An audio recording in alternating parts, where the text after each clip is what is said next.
श्रीमती संगीता यादव। जी। माननीय उपसभापति उपसभापति जी, आपका बहुत बहुत आभार कि आपने मुझे महामहिम राष्ट्रपति जी के अभिभाषण पर बोलने का अवसर दिया।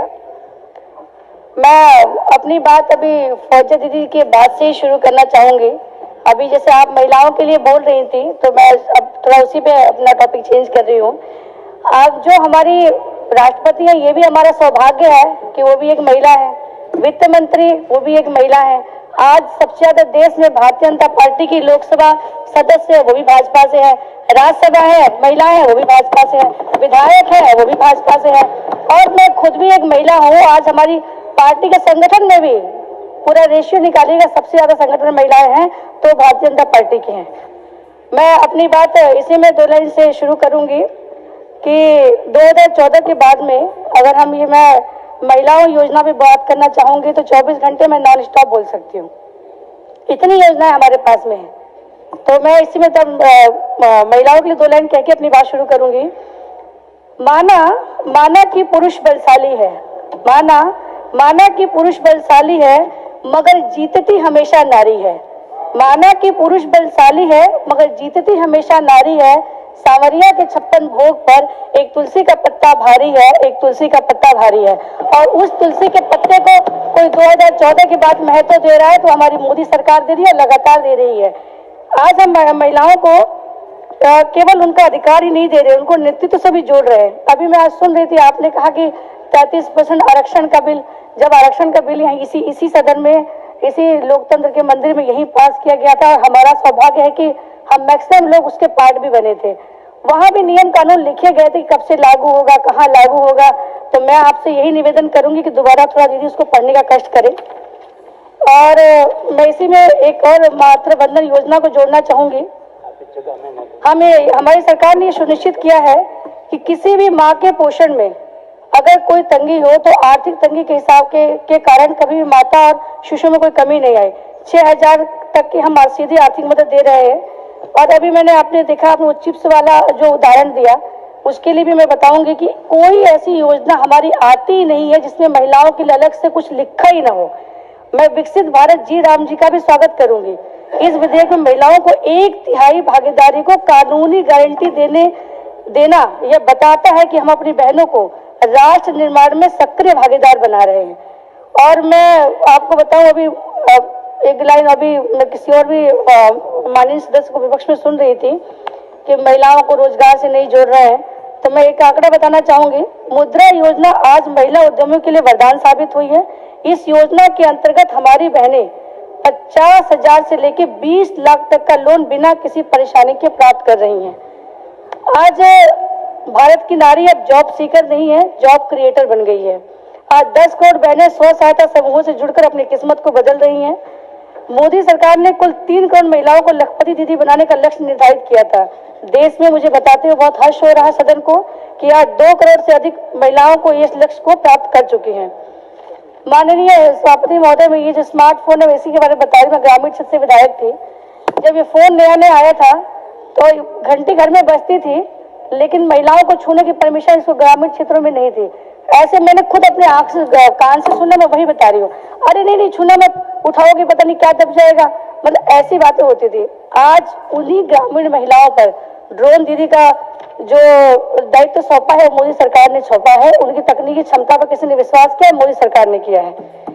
आज जब गांव में देखते कि महिलाएं ड्रोन उड़ाकर अपना काम कर रही हैं, तो यह केवल उस महिला को विश्वास कोई नहीं बढ़ाता, बल्कि जो उसके आसपास जितनी भी महिलाएं हैं उनको भी आत्मविश्वास से भर देता है। माननीय उपसभापति महोदय, यह कोई सिर्फ आर्थिक तरक्की नहीं है, यह एक बहुत बड़ा सांस्कृतिक बदलाव भी है। ये जो रजिस्ट्री होते हैं मकान में, मैं टाइम के लिमिट है लेकिन एक लाइन जरूर बताऊंगी। मेरे पास एक दिन रात में फोन आया किसी महिला का। उसने कहा, दीदी जरा पुलिस वालों को भेजिए मेरे घर में। मैंने कहा, क्या हो गया भाई? कह रही, दीदी हस्बैंड से लड़ाई हुई है, पुलिस भेजिए। तो मैंने कहा, एक बात मुझे बताओ, कोई अगर ऐसी बात हो तो मुझे बताओ, तो मैं प्रधान जी पूर्व प्रधान किसी को भेजती हूँ, जब वहीं रहना तो क्यों लड़ना? तो उसने कहा, नहीं दीदी जरा भेजिए। तो फिर मैंने पूछा, मैंने कहा रात के 9:30 बज रहे हैं, आखिर बताओ क्या मुद्दा है? उसने जो लाइन बोला है वो मैं उसी महिला के ऊपर ही बताना चाहूंगी। उसने कहा दीदी मेरी शादी को 22 साल हो गया, 19 साल का मेरा बेटा है। जब शादी से पहले मेरे पति, मेरे माँ बाप बोलते थे बहनी जब दूसरे घर जाना तभी जो करना होगा करना, अभी वो तुम्हारा घर होगा। शादी करने के बाद जब भी लड़ाई होती थी पति बोलता था अरे बाहर निकलो ये मेरा घर है। आज इस घर की रजिस्ट्री मेरे नाम हुई है, मोदी जी की वजह से मेरे नाम हुई, तो ये घर मेरे नाम है। तो मैं चाहती हूँ पुलिस वाला आए और मैं इसको हटाऊं तो उसको मालूम पड़ेगा क्या बात है। तो ये सशक्तिकरण करने का काम किसी ने किया तो मोदी जी ने किया है। बच्चे हमारे होते थे लेकिन किसी भी बर्थ सर्टिफिकेट में माता का नाम नहीं लिखा जाता था, केवल पिता का नाम लिखा जाता था। थी छोटा सा काम, लेकिन ये सम्मान दिया है तो माननीय मोदी जी की सरकार ने दिया है महिलाओं को। कृषि सखी जैसे इनिशिएटिव भी शुरू किए गए हैं। आज हमने देखा जगह जगह सांसद खेत प्रतियोगिता हुई है। उस सांसद खेत प्रतियोगिता में मैं सभी माननीय सांसद को भी आभार प्रकट करूंगी, उन्होंने महिलाओं के लिए अलग से प्रयास किया है। अभी राष्ट्रीय रक्षा अकादमी एनडीए से भी महिला कैडेट्स का पहला बैच सफलतापूर्वक पास हुआ है। ये भी देश के लिए बहुत सौभाग्य की बात है। मैं अभी अभी क्या 3 दिन से चर्चा चली सुन रही है, उसमें लगातार लोग बोल रहे, कई लोगों ने क्वेश्चन भी पूछे हुए हैं कि युवाओं के लिए ये नहीं हुआ, युवाओं के लिए वो नहीं हुआ। ये बात तो सही बात है कि सभी को सरकारी नौकरी तो कोई सरकार नहीं दे सकती है, लेकिन हमारे यहाँ तो युवाओं को रोजगार से जोड़ने के लिए इतने अनगिनत प्रयास चल रहे हैं, उसको कुछ फैक्ट से बताना चाहूंगी मैं। केरल के महान संत श्री नारायण गुरु कहा करते थे शिक्षा से ज्ञान प्राप्त करो और संगठन से शक्तिशाली बनो, क्योंकि जब कोई राष्ट्र सपने देखता है तो उन सपनों का दृष्टा भी उस राष्ट्र का युवा होता है और उसका निर्माण करता भी वही युवा होता है। उसी युवा के ऊपर ही हमारी सरकार जो काम कर रही है, मैं बताना चाहूंगी। आज भारत दुनिया का तीसरा सबसे बड़ा स्टार्टअप इकोसिस्टम बन चुका है। लगभग 2 लाख स्टार्टअप पंजीकृत हैं और पिछले 1 साल में ही 50,000 नए स्टार्टअप इस सूची में जुड़े हैं। इस इकोसिस्टम में 20 लाख से अधिक युवा कार्यरत हैं और यहाँ मुझे बताते हुए बड़ा हर्ष हो रहा है कि इन स्टार्टअप में से 45% तो जो इसके डायरेक्टर है वो केवल महिलाएं हैं।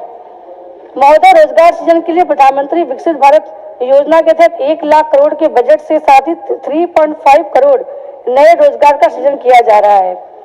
आज आईटी से आए और ग्लोबल कैपेबिलिटी सेंटर्स में 1 करोड़ से अधिक नौकरियों का सृजन किया जा रहा है।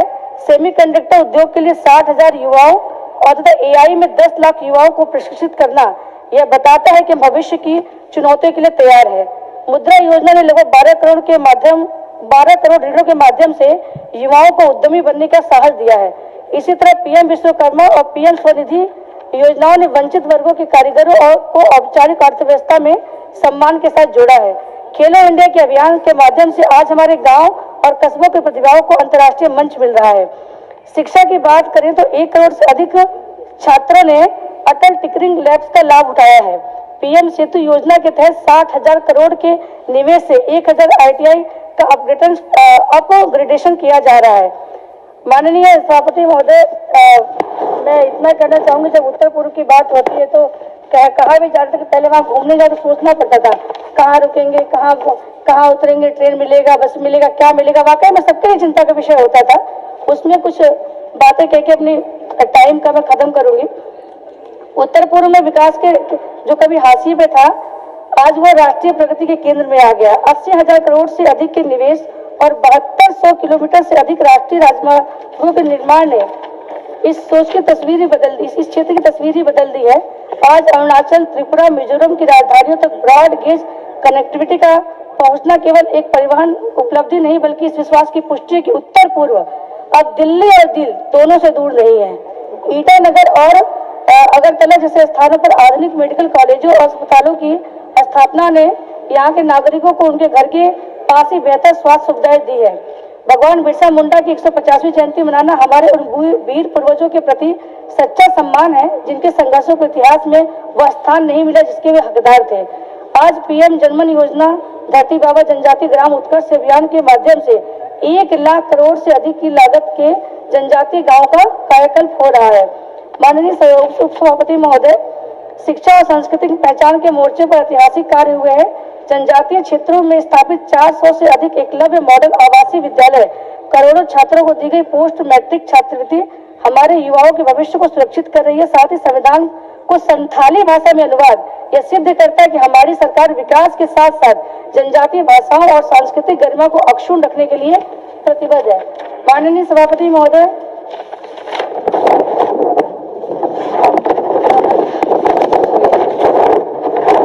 धन्यवाद हमारे माननीय सभापति महोदय। मैं इसके साथ ही महामहिम राष्ट्रपति जी के अभिवादन का समर्थन करती हूँ। धन्यवाद।